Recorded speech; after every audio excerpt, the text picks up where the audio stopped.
Hey Stampers, Marisa at kitchentablestamper.com. Thanks for stopping by today. Today is the second video in a 2-video series. Yesterday's video we made these dimensional flowers. I'll include a link in the blog post so that you can go right back to this video if you missed it somehow. And today we're going to use these little dimensional flowers that we made to make a French fry box treat and a 3x3 coordinating note card.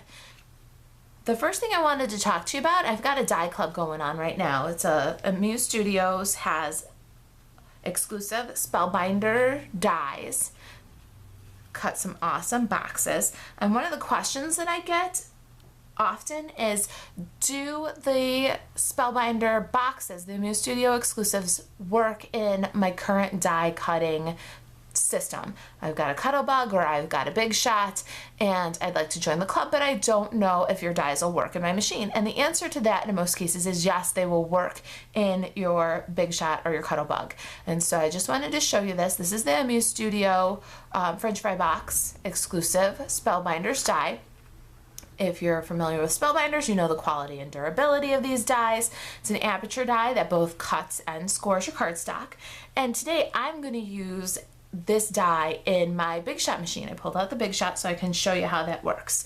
All right, so the first thing I'm going to do is, with my die, I've got my multi-purpose platform, and I'm going to lay that out. And on that platform, I'm going to put a newer, smoother cutting pad. So this is one of your clear cutting pads. This is the sandwich you're going to build. Then I'm going to add my die face up on the platform, making sure that it is clear of all edges. You notice that it fits right in there. And then on top of that, I have a half a sheet. This is 8.5 by 5.5, and it's our petite polka dot cardstock in Buttercup. I'm going to lay that on top of the die face down, making sure that the die is completely covered by the cardstock. After that, I have a cutting pad. You can see that this one's all scarred and cut. That pad is going to go on top and the cut will be made into that pad. All right. Okay, Stampers, I'm back. I ran the die through my Big Shot machine and this is the cutout that I got. As you can see, it's all cut for me and it's scored. One of the things that you need to remember when you're working with a printed cardstock product is when you work those scores, you want to fold all those score lines, but first you want to fold them pretty side in. If you notice, I'm like folding the box inside out. Why you do that is so that all of the stress is on the white side of the cardstock, and when you fold that pretty side out, that printed side, there's no cracking or peeling on that score line. You don't want a box that's got frayed scores as you cut or as you fold them. You don't want them to be cracking and bumpy. And so we're going to fold all those scores on that box, and putting it together is really easy.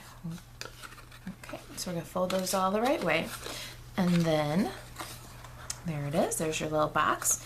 You're going to open your box up flat, and on the curved side I like to grab a little bit of this extra sticky adhesive, two-sided tape, and right at the very edge of the tabs I'll run 2 pieces of this tape, nice long strips of it. This is going to hold your box together even when you put a heavy treat in there. Your box is still going to stand strong. It's not going to fall apart. Okay, so we got the adhesive. We'll just pull those lines and assemble our box.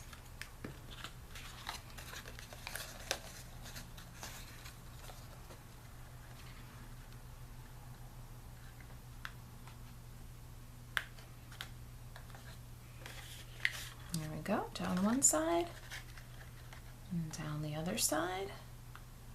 Can you see that? There you go. So the box is all assembled.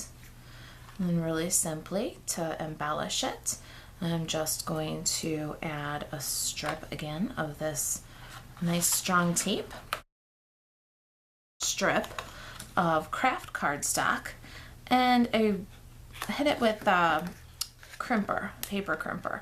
So we're going to peel that adhesive, take this strip, embellish the bottom of the box there. I leave a nice long strip. This is probably about 8.5 inches by 3 1/4, and then I crimp it. And then I've got this piece that I can then use to embellish my projects, and I just cut it end to end. And lastly, that flower that we made in yesterday's video, I've got a nice piece of that adhesive right on the back of there. We'll peel it, add it to our box, give it a little fluff. And here I have a 3 1/2, I believe, by 5 cellophane bag filled with my treat. I did some white fudge covered pretzels, tied it with a little bow of the polka dot Muse Studio organdy ribbon, and there we go. Got a little treat box. All right, next is this little 3 by 3 card that I made to coordinate with the treat box.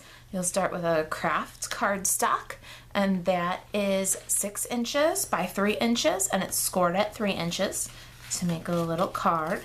And then I've got another piece of the petite polka dot buttercup cardstock. This is 2 3/4 square, and you can see I ran a piece of that red line adhesive across the front. I'm going to go ahead and peel that off, and with the rest of that strip that we used to embellish the box, I'm going to use this craft cardstock. It's 3/4 of an inch wide.